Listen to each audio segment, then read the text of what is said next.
Yo, what's up guys? Welcome back to the channel, and today I'm going to show you how to set up Chime's automatic investment feature.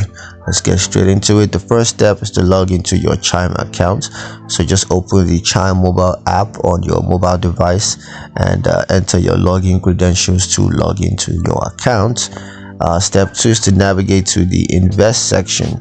So tap invest in the bottom navigation bar and then choose the automatic investment option.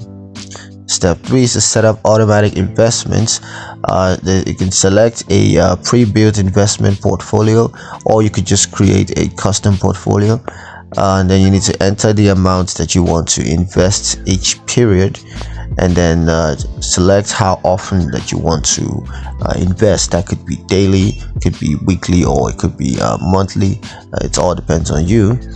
And then move on to the fourth step, which is to link a funding source. So just connect a funding source to your Chime investment account and then confirm the funding source is linked correctly. Now the fifth step is to confirm automatic investment. So just verify your investment portfolio, amounts and frequency, and then confirm your automatic investment settings. And once that's done, you're pretty much all set up. So yeah, that's pretty much it on how to set up Chime's automatic investment feature. Hope you guys liked the video. Hope you found it useful enough. If you did, like the video, comment down below, let me know what your thoughts, share the video with your friends, and subscribe to the channel if you haven't done so already. And I will see you guys in the next one. Peace.